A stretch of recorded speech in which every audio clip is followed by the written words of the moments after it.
You ever walk into a room and instantly feel like you don't belong there? Not because anyone says it, but because it's written in their faces, etched in the silence between fake smiles and forced handshakes. That's exactly how I felt the second I walked into my brother's wedding rehearsal dinner. My name's Nathan. I'm 29. I work in software engineering, live modestly in a quiet apartment, and, for the most part, keep to myself. I'm not flashy, I don't brag, and I've never really felt the need to prove myself to anyone, except maybe my dad. Not because I want his approval, I stopped chasing that a long time ago, but because he's made it his life's mission to treat me like I'm the family's unfinished project. My younger brother, Ryan, is the golden boy. Always has been. He's 27, charismatic, ambitious, and never misses an opportunity to remind people of how well he's doing. Ivy League education, fancy job in finance, glossy engagement photos in Tuscany. He's basically a walking LinkedIn success story. And my dad? Let's just say if Ryan sneezes, my dad claps. He's been grooming him since high school to be the man of the house. Whatever that even means when you've got two living, breathing adult sons under the same roof. I used to think it was in my head, this favoritism. Maybe I was just sensitive, But over the years, the pattern became impossible to ignore. Ryan gets a flat tire. Dad calls roadside assistance before Ryan even finishes his sentence. I get bronchitis and miss Christmas dinner, and Dad calls me a flake. Ryan crashes Mom's car in college, and Dad blames the manufacturer. I forget to RSVP to a family barbecue, and suddenly I'm disrespecting the family legacy. Mom's always tried to keep things balanced, but she's quiet. Sweet, but quiet. And I don't blame her. Living with my dad's ego is like walking on a frozen lake in spring. You never know which step will crack the surface. The man is a retired military officer, and he still runs family dinners like he's commanding a unit. No talking out of turn, elbows off the table, and for the love of all that is holy, don't interrupt him during his Sunday football decompression time. He believes in earning respect, but only ever applies that rule to me. Ryan? Ryan could slap a waiter, and Dad would say the guy probably deserved it.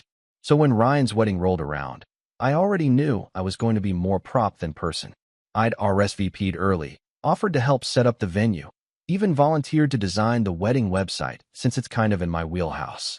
The only response I got was a thumbs-up emoji from Ryan and a forwarded email from Dad telling me what color suit not to wear so I didn't ruin the photos. No thanks, no appreciate you, just instructions. Typical, but I still showed up. I always do. Because for all the ways they've made me feel like a second-class citizen in my own family, I can't shake the feeling that maybe, just maybe, if I keep showing up, something will shift. That maybe someone will finally notice that I'm not the screw-up they've decided I am. Or maybe I'm just stubborn. Either way, I walked into that rehearsal dinner in my best black suit, gift in hand, and that familiar pit in my stomach. The venue was this overpriced vineyard Ryan and his fiancée, Emma, had rented for the entire weekend. It screamed, "Look how successful we are." All exposed wood, hanging fairy lights, and servers in black bow ties. I walked in and scanned the room, catching sight of my dad at the center of it all, laughing with Emma's parents like he'd just told the funniest joke in the world.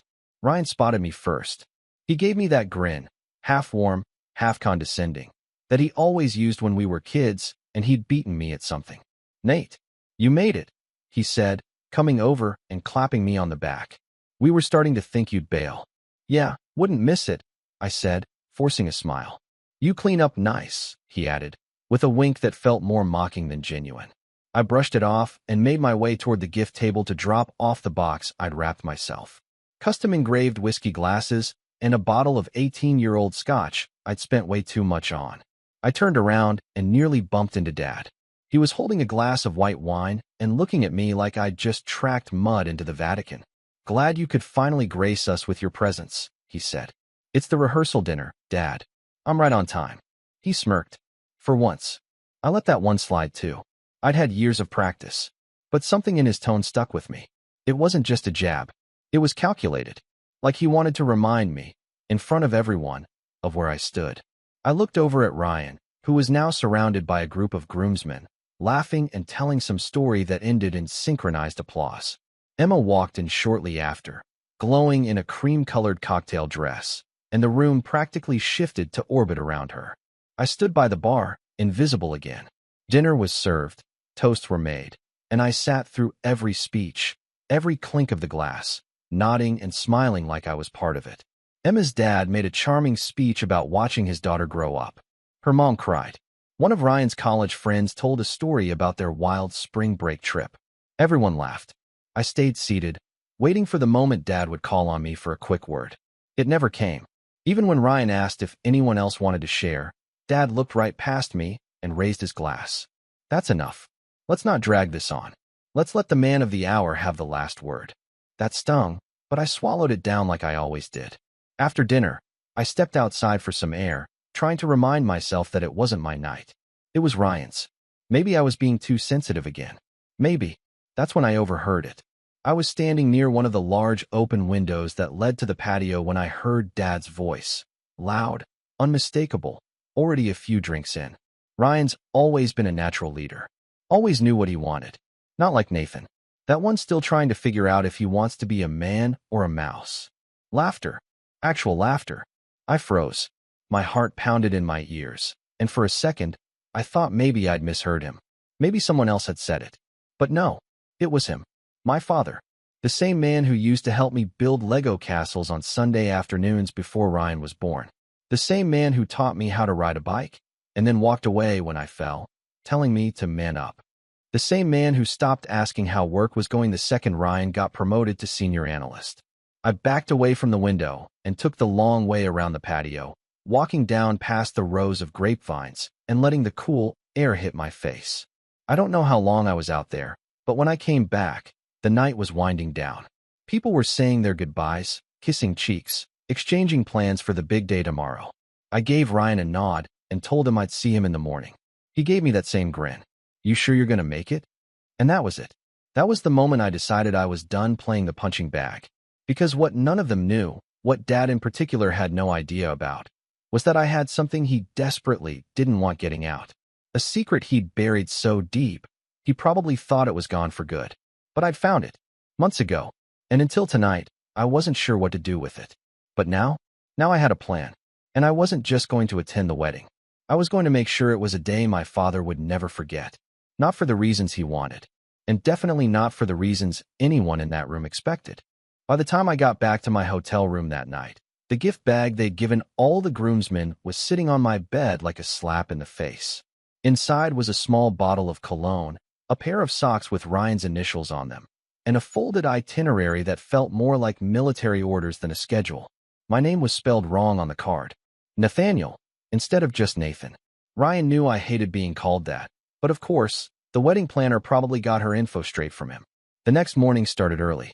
Breakfast at 7, photos at 9, ceremony run-through at 11. Everything was on a tight schedule. I showed up 5 minutes early to the photo shoot in the vineyard, fully dressed and ready, only to find that they'd already taken most of the shots without me. Ryan was standing front and center with the other groomsmen, laughing about something with his best man, Joel. I waved awkwardly from the gravel path, and the photographer, some artsy guy with a man bun and an oversized camera, just looked confused. Oh, you must be, sorry, remind me which one you are, he asked. I'm his brother, I said, walking up. Groomsman. The photographer's eyebrows shot up. Oh, we didn't get any notes on a brother. You sure you're on the list? Pretty sure, I muttered. Ryan walked over, smirking. Sorry, Nate. Miscommunication. We weren't sure you were going to make it on time. I was early. He shrugged. Well, you can jump in a few of the group shots now. I smiled tightly, stepped into position, and endured 20 minutes of fake smiling while Ryan made sure to place himself between me and the rest of the group in every frame. When the photographer asked for a siblings-only shot, Ryan waved him off. We'll get that later, he said. Don't worry about it. Later never came. After the photos, I found myself helping one of the venue staff carry chairs up from the lower terrace, mostly because no one else offered. I didn't mind helping, I never do, but it felt telling. Every time I turned around, Dad was holding court with Emma's uncles, telling stories about raising 2 boys, like we were war stories from his time overseas. The stories always ended the same way. Ryan pulling through, me being a bit too quiet for my own good. The worst part was the way people laughed like it was all in good fun, like I wasn't standing right there. At lunch, The groomsmen were given matching watches to wear during the ceremony. Ryan handed them out one by one with a speech for each guy, how he met them, what they meant to him, little inside jokes. When he got to me, he hesitated. "Nathan," he said, looking at me like I was a substitute teacher who'd just walked into the wrong classroom. "Well, you've always been there, I guess. So yeah, thanks for coming." He handed me the watch last. No speech, no joke, just an awkward pat on the shoulder and a glance to move on. Everyone laughed nervously. I didn't say a word. Later that afternoon, as the final preparations were being made, I ducked into the main hall to grab my phone charger. That's when I saw it. On the far side of the room, a long table set up for the reception. The seating chart had been printed and framed like a museum piece. I scanned it casually, just to see where I'd end up. My name wasn't at the family table, or the groomsmen's table, or anywhere near the front. I was seated at table 14, the last one, in the corner, with a bunch of distant cousins I hadn't spoken to in over a decade. That was the first real punch in the gut. The first moment I felt something inside me start to crack. I walked outside, needing air. Just air. Maybe a stiff drink. Maybe a drive. Something. Anything. I ended up pacing near the gravel lot behind the vineyard, where no one could see me. Except someone did. Emma's younger brother, Evan, who was maybe 19 and full of the kind of casual honesty only kids that age still have. "Hey," he said, jogging up. "You okay, man? You look like someone just shot your dog." "Fine," I said, maybe too quickly. He looked at me. "You're Ryan's brother, right?" "Yeah. I thought you were his cousin or something. You're not in any of the family photos." Of course I wasn't. He hesitated, then pulled something from his pocket. A folded-up sheet of paper. "I found this in the trash earlier. Didn't know if it meant anything, but..." He handed it to me and walked off. I unfolded it. It was the original seating chart, the one with scribbled notes and edits all over it. My name had originally been up near the front. Groomsman table. Circled, then scratched out. And in Dad's handwriting. Yes, I'd recognize that jagged, all-cap style anywhere, it read. "Better off at table 14. He'll sulk less there." I don't know how long I stood there staring at it. Minutes? Hours. My hands shook. My ears buzzed. And something in me broke. Not snapped. Broke. Like a chain that had finally rusted through. I didn't go back inside. I walked to my rental car, sat in the front seat, and stared at the dashboard for a long time. My brain was quiet. Too quiet. But behind that silence, something was simmering. Slow. Heavy. Final. This wasn't just favoritism. It wasn't just casual disrespect. This was calculated. Planned. I was being erased. But here's the thing they'd all forgotten. Probably because I was always so quiet, or soft-spoken, or the mouse in the room. I know things. I see things. And I don't forget. Like the time 5 years ago when Mom called me in tears, whispering from the laundry room, so Dad couldn't hear. She was scared. Said something was off with their finances. That the bank account had a withdrawal she didn't recognize. A big one. $42,000. When she asked Dad, he brushed her off. "Tax stuff," he said. "Investment move. Don't worry about it."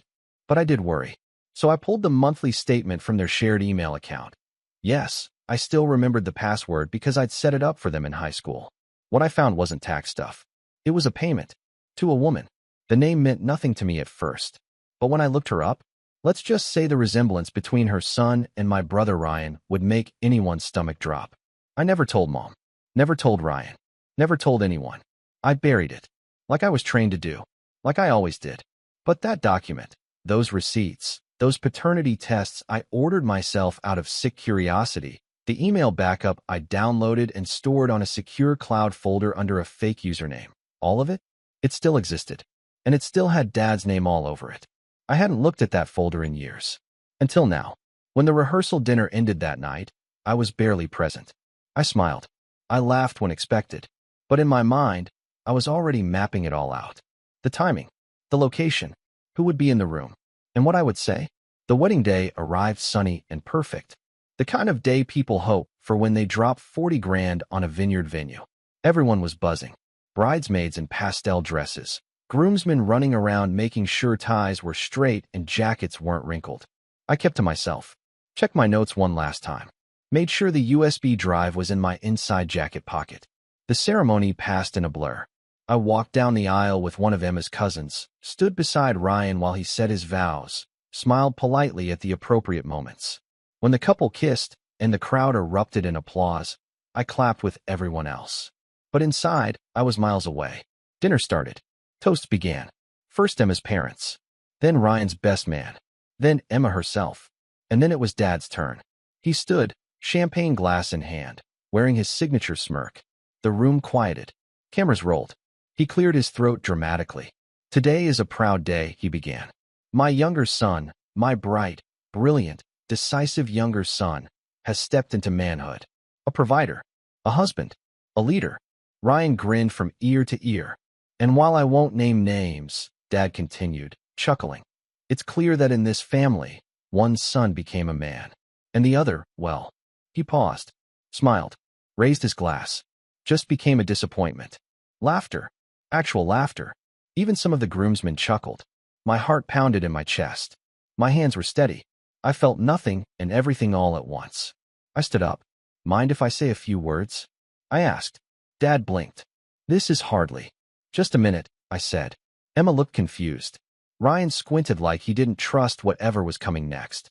But I was already walking to the center of the room, to the mic. I took it gently, tapped it once, and when I looked up, the room was silent. Everyone watching.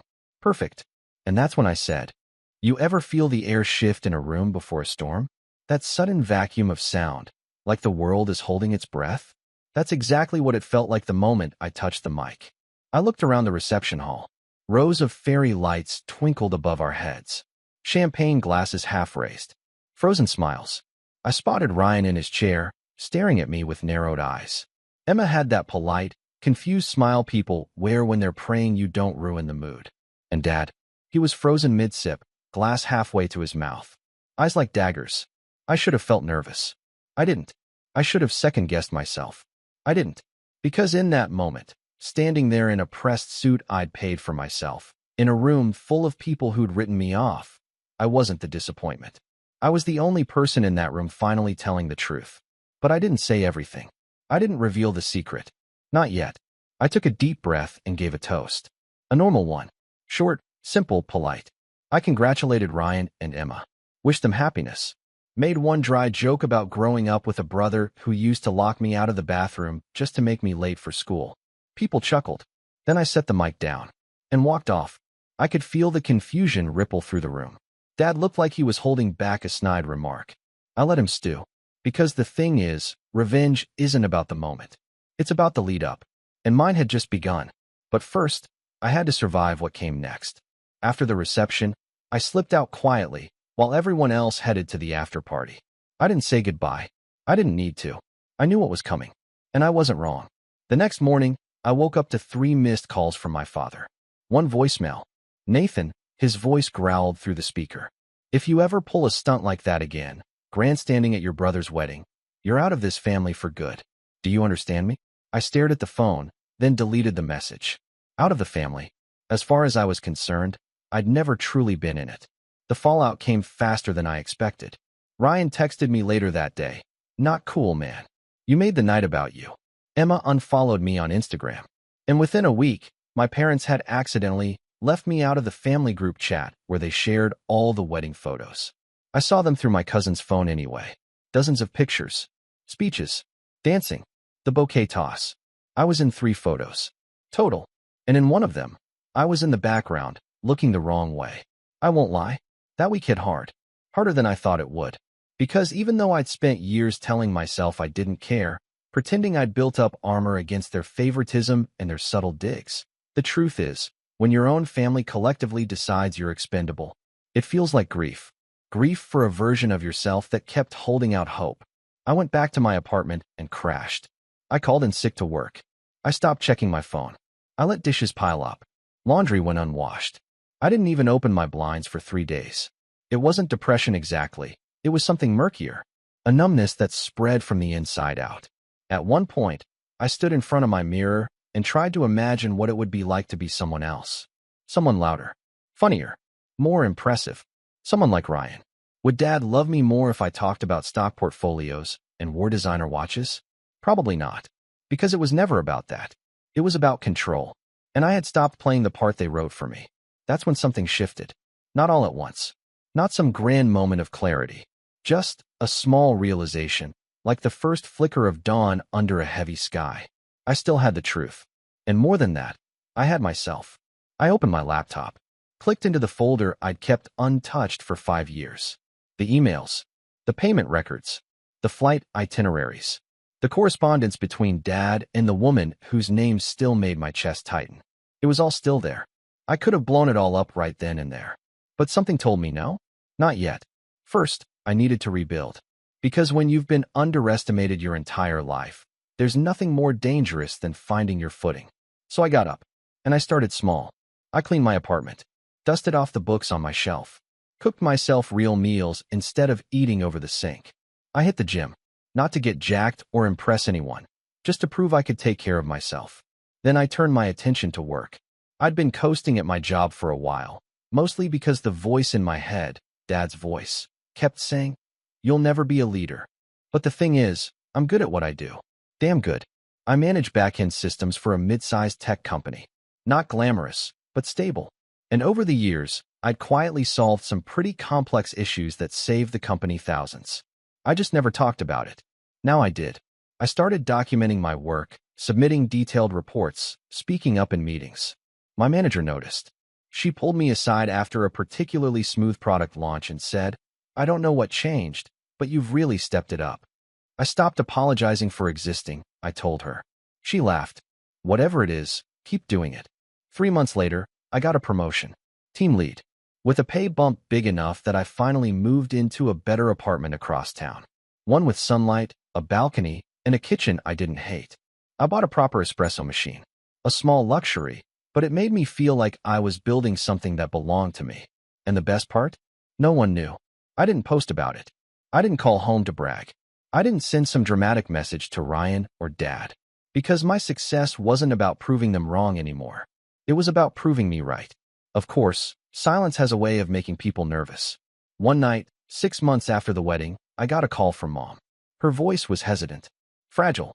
"Hi, sweetheart. I wanted to check on you." "I'm good, Mom," I said honestly. "Really?" There was a long pause. "Your father says you're being dramatic. That you're punishing us." "I'm not punishing anyone," I replied. "I just needed space." "I understand," she said softly. "But, just so you know, I didn't agree with what he said. At the wedding. That toast, it was cruel. I didn't say anything. And I saw the seating chart," she added. "I didn't know until after. I would have changed it if I had." "I know, Mom." We sat in silence for a while. Then she said something that caught me off guard. "You've always been the strong one, you know." I almost laughed. "That's not how Dad sees it." "No," she agreed. "But maybe that's because you don't need his approval the way Ryan does." We talked for another hour. She told me she missed me, that the house was quiet, that even Dad had been asking about me in his own roundabout way, grumbling about lack of respect, but checking my LinkedIn on his work laptop like a teenager stalking an ex. I didn't say it then, but it hit me. They'd noticed. The silence had worked. The absence spoke louder than anything I could have shouted in that reception hall. And yet, the part of me that had once wanted to explode everything, it wasn't gone. It was waiting, patiently, because even as I rebuilt myself, bit by bit, brick by brick, I knew the moment would come when Dad's house of cards would start to tilt. And when it did, I would be ready, not just to watch it fall, but to make sure it never stood again. And that moment, it came in the form of a phone call. From Ryan. 3 weeks after my promotion. 2 weeks after I moved into my new place. 1 week after I finally started sleeping through the night without waking up from dreams of that wedding. He called late. Too late for it to be casual. "Hey," he said, voice tight. "I know we haven't talked in a while. I need to ask you something." I leaned back in my chair. "Go on. You remember Dad's old house in Fairview? The one he sold a few years back?" "Yeah. Well, turns out it wasn't legally his to sell." I blinked. "What?" I didn't know either, but apparently Mom had joint ownership through some trust her father set up. And the buyer is suing because they claim the paperwork was forged. They're dragging Dad into court over it. "And why are you telling me this?" I asked. Another pause. "Because your name came up. In an email." My pulse slowed. Here it was. The storm. But I didn't panic. I smiled. Because that folder? It didn't just contain the secret about the other child. It contained every financial lie Dad had told for the past 25 years. Emails, PDFs, conversations he thought were deleted. And my name was on the one that could burn it all down. Ryan didn't know what I was thinking, but he was about to find out. I let Ryan's words hang in the air for a few seconds longer than necessary. Your name came up. A lesser version of me, the old me, might have sputtered, might have denied or deflected or stumbled into a panic, assuming the worst. But this version, the one who'd been dismissed, disrespected, and disowned only to rebuild himself stronger, he didn't flinch. So I leaned back, phone still pressed to my ear, and calmly said, "Interesting. Why would I come up in an email about a house I had nothing to do with?" Ryan hesitated. I could hear him fiddling with something. Maybe a pen, maybe the zipper on one of those overpriced vests he always wore. "I don't know exactly," he admitted. "It was forwarded to me by Dad's lawyer. Some old correspondence from years ago. Something about a document audit. Your name was listed on the CC line." He paused, like he was trying to gauge how much I already knew. "Look, man, this is serious. Like, potentially criminal." "Yeah," I said, letting the word roll off my tongue. "Sounds like it." Another pause. Then Ryan dropped the polite tone. "Okay, cut the crap. Did you save anything? Files? Emails? I need to know what you have." There it was. The shift. The first crack in the armor. For the first time in my life, Ryan wasn't condescending. He wasn't smug. He was desperate. And that told me everything I needed to know. "Why do you care?" I asked flatly. "Because Dad is pulling me into this mess," Ryan snapped. "He used my name as a reference in some of those property transfers. He told me to sign a few forms a while back, said it was just routine. But now, the buyer's attorney is digging through everything." "Wow," I said. "And to think, just a few months ago, I was a disappointment. Now I'm suddenly important again." "Come on, Nathan." "No," I interrupted, voice sharper than I expected. "You don't get to come to me now, after everything. You and Dad humiliated me in front of 120 people. You pushed me to the edge and didn't blink. You've never once treated me like a brother, only like a placeholder. And now you're in trouble, and I'm supposed to drop everything and help." "I didn't know," he said, suddenly quiet. "You didn't want to know." He didn't argue, because he couldn't. "I need time to think," I said, and hung up. Then I turned to my laptop and opened that folder again. My little vault of truth, 5 gigabytes of scanned PDFs, exported emails, phone call recordings, even an old letter my dad had written to a lawyer, back when he thought no one else would ever read it. And that's when I started planning. Not just to expose the truth, but to finally take back everything they had tried to strip from me. My name, my voice, my power. The first thing I did was call someone I hadn't spoken to in nearly a decade, my cousin Malcolm. Malcolm was the only other black sheep in our family. He'd been pushed out early, blamed for bad grades, reckless choices, and disrespecting the family name. But the truth? He was just the first to stand up to Dad. He moved across the country at 21 and built a life without ever looking back. He picked up on the third ring. "Nate," he said, surprised. "Man, I haven't heard from you since." "Since Grandpa's funeral," I finished. "Yeah. What's going on?" "I need your help," I said. "But first, I need to tell you something. Something about my father." We talked for 2 hours. I told him everything, starting with the wedding toast and ending with the fake property sale. Malcolm whistled low. "Damn, I always knew Uncle Henry was shady, but this is next level." "Yeah, and it's all in writing." "You planning to go nuclear?" "Eventually," I said. "But smart nuclear." He laughed. "All right, what do you need from me?" Malcolm, as it turns out, worked in real estate compliance. He wasn't just a black sheep. He was a black sheep with legal expertise. The perfect ally. Over the next few weeks, we built a strategy. He helped me organize the documents, highlighting every forged signature, every misfiled form, every timestamp that didn't match up. Then he referred me to someone named Hannah. Hannah was a forensic accountant. Not cheap, but terrifyingly good at what she did. When I sent her the file folder, she emailed me back the next day. "You realize this could put someone in jail, right?" I replied, "That's the idea." While the investigation team did their thing, I went quiet. I didn't reply to Ryan's texts. Didn't return Mom's calls. Dad didn't reach out at all, which made sense. He'd rather die than admit he needed me. He'd already made his choice the moment he raised that champagne glass. But Ryan kept pushing. He showed up at my apartment once, unannounced. I didn't open the door. Instead, I watched through the peephole as he stood there in a tailored suit, knocking with increasing desperation. Nathan, come on, he said. We're family. You can't seriously want to see Dad go to jail. I didn't answer, because that was the first time I realized. Yes, I absolutely could. At the same time, something strange started happening. People in my extended family started reaching out. Aunt Laura sent me a message. Heard what happened at the wedding. You didn't deserve that. My older cousin Jen, who I hadn't spoken to in years, commented on one of my posts. Always knew you were the smart one. Even Mom sent a letter, handwritten, 2 pages long, saying she was sorry for not speaking up sooner. She said the house was cold without me. That Dad barely spoke anymore. That even Ryan seemed rattled. I didn't reply, but I saved the letter. Not because I forgave her, but because for once she was trying. Then the opportunity came.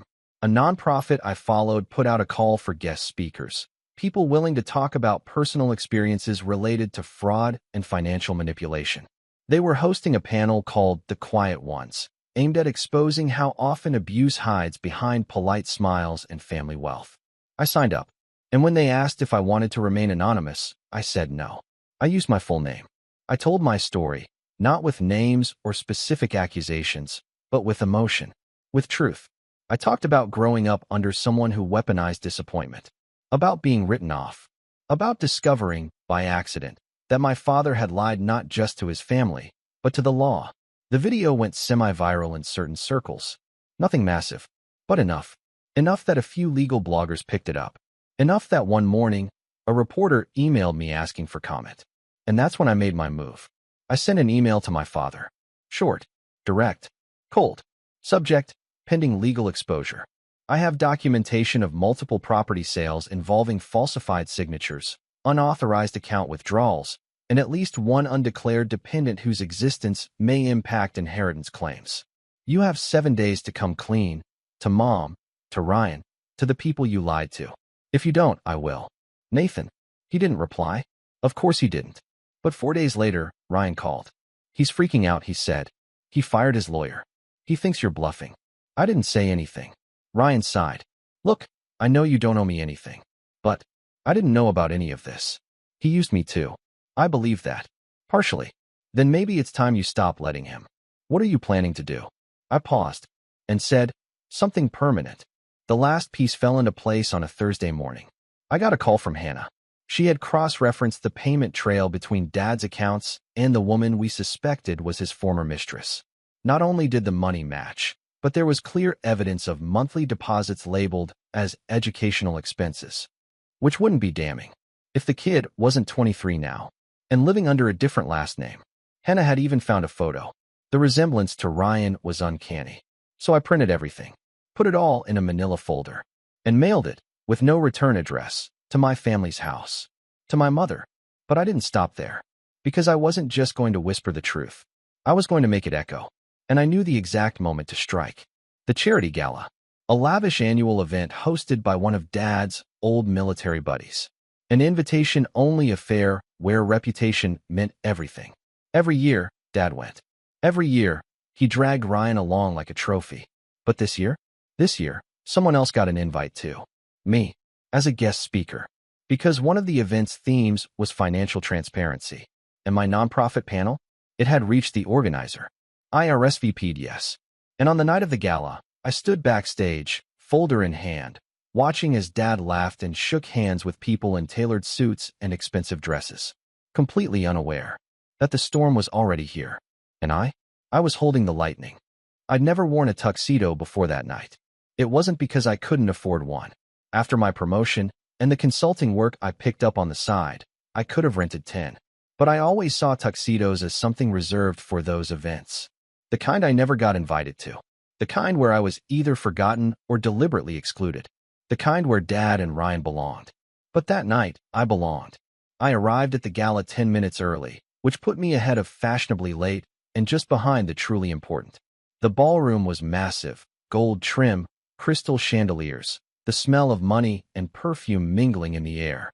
A string quartet played something classical in the background while servers moved silently between conversations, offering champagne in tall, trembling flutes. And there he was, my father, standing near the center of it all, like always. Perfect posture, silver cufflinks, the polished gleam of someone who believed the world still hadn't caught up to his greatness. Ryan stood beside him, less confident than usual, a little stiff, eyes darting. He'd seen the folder. That much was clear. He wasn't laughing or charming anyone. He looked like a man trying to hold a house of cards still in a wind tunnel. They hadn't seen me yet. I kept to the shadows, sipping water and watching the pieces move. Then the host took the stage. "Ladies and gentlemen," she said into the mic, "thank you all for being here tonight. Our theme is truth in financial leadership, a topic more timely than ever." A soft wave of polite applause. "I'd like to introduce someone whose story moved me. A story about integrity, about silence, and about speaking up when it matters most. Please welcome Nathan Whitmore." And just like that, every head turned. My father's included. His eyes found mine, and for the first time in my life, I saw panic. Not frustration, not disappointment. Panic. I walked slowly to the stage. Calm, collected, every step deliberate. The lights hit me like a wave, but I didn't blink. I stood behind the podium, took a slow breath, and began. "When I was growing up," I said, "I thought silence was strength. I thought keeping your head down, working hard, and not rocking the boat would eventually earn you respect. But what I've learned is that silence often protects the wrong people." I let that sit for a second. My father taught me that. Not through words, but through actions. A murmur rippled through the crowd. I glanced at him. He stood frozen, jaw tight, Ryan whispering something into his ear that he clearly wasn't hearing. "I won't name names tonight," I continued, "because this isn't about revenge. It's about accountability.